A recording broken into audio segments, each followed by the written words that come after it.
Assalamualaikum warahmatullahi wabarakatuh. Jumpa lagi dengan Mufika. Pada kesempatan ini kita akan membahas elektrokimia, yaitu sel volta. Ya, sebelum belajar sebaiknya berdoa dulu ya.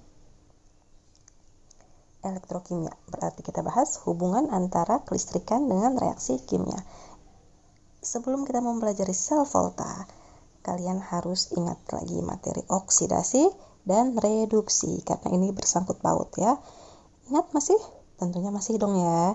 Yang namanya reduksi ini terjadi penangkapan elektron, sedangkan oksidasi terjadi pelepasan elektron. Jadi nanti ini elektron akan dilepas dan ditangkap oleh Katoda. Dalam reaksi ini dibantu oleh jembatan garam untuk menetralkan ion-ion. Ini merupakan elektroda namanya. Logam-logam ini namanya elektroda. Elektroda yang di bagian reduksi disebut dengan katoda. Elektroda yang berada di oksidasi disebut dengan anoda. Anoda ini berkutub negatif, sedangkan katoda berkutub positif. Biasanya sering disingkat KAPAN, katoda positif, anoda negatif, dan juga KRAO, katoda reduksi, anoda oksidasi. Sel volta ini sering disebut juga dengan sel Galvani karena penemunya itu adalah Galvani. Nah, sel volta ini merupakan elektrokimia yang berlangsung secara spontan. Jadi, kalau ada elektrokimia berlangsung secara tidak spontan, itu bukan sel volta, Tapi itu elektrolisis. ya. Nah, kenapa bisa terjadi sel volta ini? Karena ada aliran elektron yang dihubungkan dengan jembatan garam. Jembatan garam ini isinya adalah garam-garamnya. Nah, kemudian di sini ada larutan elektrolitnya yang dapat menghantarkan listrik ini dari larutan elektrolitnya. Jadi tidak serta-merta elektron bergerak gitu aja, tapi ada penghantarnya ya, melalui larutan elektrolit tersebut. Nah, contoh konkretnya adalah batu baterai. Kok bisa batu baterai menjadi sumber listrik? Ternyata di dalam batu baterai ini ada katodanya, ya, yaitu karbon, dan ada anodanya, sengnya. Yang bagian ujung ini sengnya. Dan ketika kalian bongkar baterai, di dalam baterai ini ada larutannya. Ini adalah larutan elektrolitnya berupa amonium klorida NH4Cl dengan campuran mangan 4 oksida, karbon, dan air, ya. Nah, kemudian di pinggirnya lagi nih, ini merupakan gel pemisah elektrolit lapisan kanjinya. Nah, kenapa bisa menghasilkan listrik? Ternyata ada aliran elektron dari logam Zn ke karbon. Ya, elektron itu bergerak dari anoda menuju katoda yang dihubungkan dengan larutan elektrolit tersebut. Nih, kalau nggak ada elektrolit, ya tidak bisa menghasilkan arus listrik ya. Jadi harus ada elektrolitnya. Notasi sel volta. Notasi sel volta sering juga disebut dengan diagram atau lambang sel. Ya, untuk notasi sel volta bisa dinotasikan dengan menuliskan oksidasinya terlebih dahulu, kemudian menuliskan reduksinya. Langsung saja ke contohnya. Di sini ada Zn ditambah dengan 2Ag plus menjadi Zn2 plus ditambah dengan 2Ag. Kita harus menentukan dulu mana oksidasi, mana reduksi ya.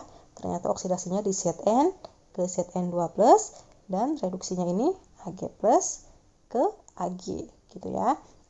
Nah, dalam elektrokimia, logam yang mengalami oksidasi disebut dengan anoda, sedangkan logam yang mengalami reduksi disebut dengan katoda. Dalam reaksi ini, anodanya adalah seng dan katodanya adalah perak. Dalam penulisan notasi sel, kita tulis dulu oksidasinya, kemudian reduksinya. Berarti kita tulis dulu Zn, logam Zn-nya, kemudian garis, kita tulis Zn2+, karena dari Zn ke Zn2+, termasuk oksidasi ya, biloxnya naik dari 0 ke plus 2. Kemudian garis 2, kita tulis ion reduksinya, itu Ag plus ya, garis 1, Ag. Karena Ag plus ini biloxnya plus 1 ke Ag. Ag ini biloxnya 0, dari plus 1 ke 0 turun ya. Maka termasuk reduksi. Di dalam deret volta ini, semakin ke kiri ini bertindak sebagai oksidasi. Semakin ke kanan, ini semakin reduksi. Jadi semakin positif itu semakin reduksi, semakin negatif ini semakin oksidasi. Itu ya.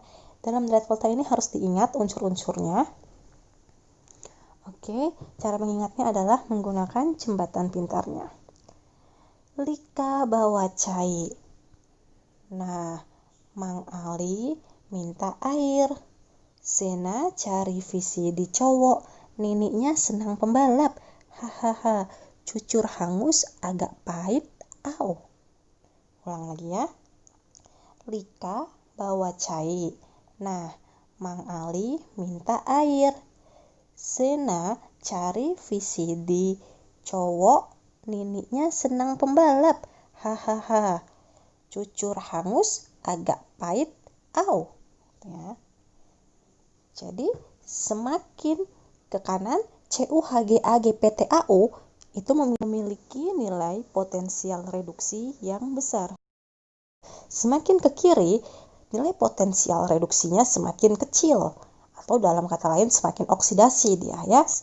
Potensial reduksi. Nah, deret volta tadi berhubungan dengan potensial reduksi karena semua unsur itu memiliki nilai. Semua unsur memiliki harga potensial reduksi. Ingat, dalam deret volta semakin ke kiri semakin negatif, semakin ke kanan semakin positif. Nah, nilai potensial reduksi dalam reaksi sel volta yang melibatkan logam-logam itu disebut dengan potensial sel. Misalnya, kita lihat lagi deret voltanya. Kita lihat CR. CR dengan CD. Posisi lebih kanan adalah CD. Ya, maka CD ini harus bertindak sebagai reduksi.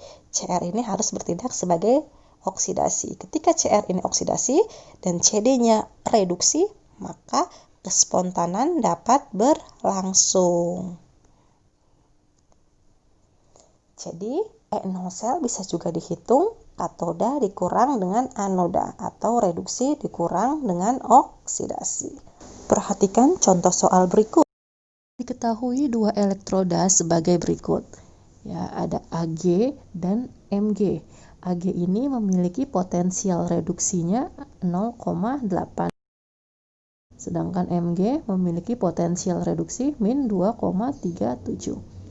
Dari potensial reduksi ini bisa kita lihat, kalau reaksi ini mau berlangsung secara spontan, maka magnesium harus bertindak sebagai anoda karena nilainya lebih kecil, ya, oksidasi dia. Sedangkan Ag harus bertindak sebagai katoda karena memiliki potensial yang lebih besar. Untuk menuliskan reaksi selnya, kita harus pakai metode setengah reaksi dalam reaksi redoks. Nah, katodanya ini adalah Ag, maka Ag plus ditambah dengan E menjadi Ag, sedangkan anodanya ini adalah magnesium ya. Dari Mg menjadi Mg2 plus ditambah dengan 2 elektron. Kemudian potensial selnya.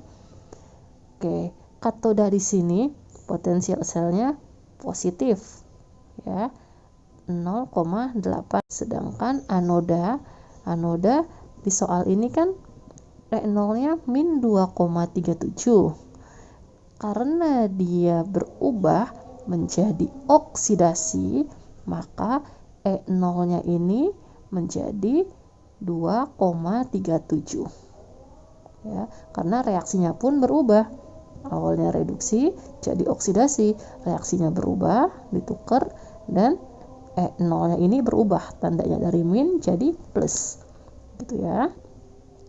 Nah, seperti biasa, supaya setara, maka elektronnya harus dicoret terlebih dahulu. Nah, elektron yang atas ini dikali dengan 2, yang bawah dikali dengan 1, supaya setara ya. Ketika sudah setara, nih E0 selnya tinggal ditambah 0,8 ditambah 2,37. Inilah reaksi selnya dan inilah E0 selnya. Nah, E0 sel ini alternatifnya, cara alternatifnya. Tentukan harga E0 selnya.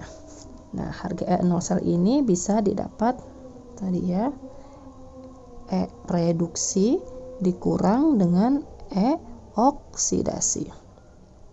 Sama dengan E reduksi itu 0,8 ya, dikurang dengan E oksidasi. Nah, kalau kita mau menggunakan E reduksi dikurang E oksidasi, ini menggunakan angka aslinya. Ya, jadi oksidasi yang kita pakai di sini angka min 2,37. Berarti buka kurung min 2,37. Oke. Menghasilkan plus 3,17 volt. Ya. 0,8 dikurang dengan min 2,37. Min kali min jadi plus. 0,8 ditambah dengan 2,37 hasilnya adalah 3,17 volt. Nah, ini langkah yang sesuai rumus. Kalau kalian mau menghitung dengan membalikkan dulu yang reduksinya tadi Mg ya, Mg awalnya reduksi diubah jadi oksidasi. Ini kalau mau menghitung seperti ini tinggal dihitung seperti biasa, tapi menggunakan plus, tandanya plus ya, jadi langsung dihitung seperti biasa. Hasilnya pun sama saja. Kemudian buat diagram selnya, ingat diagram sel ditulis oksidasinya dulu baru reduksi, maka ditulisnya Mg-nya dulu ya, Mg garis Mg2 plus garis 2 Ag plus garis kemudian Ag. Selanjutnya coba kalian kerjakan. Di sini ada soal sel volta. Sel volta tersusun dari elektroda nikel dan aluminium. Jika diketahui Ni2 plusnya ini min 0,25 dan aluminiumnya ini potensialnya min 1,66, maka tentukanlah anoda dan katoda. Kemudian tuliskan reaksi yang terjadi di anoda dan katoda. Tentukan nilai potensial selnya dan tuliskan notasi selnya. Selamat berlatih. Dan soal yang kedua, di sini ada soal SBMPTN ya tahun 2018. Silakan dicoba. Berikut ini adalah data potensial reduksi standar untuk beberapa kation. Nah, sel volta yang memiliki potensial sel paling besar adalah, oke, silakan dikerjakan buku tulisnya. Kemudian kita bahas dalam pertemuan selanjutnya. Sampai sini dulu pertemuan kita. Kurang lebihnya mohon maaf. Wassalamualaikum warahmatullahi wabarakatuh.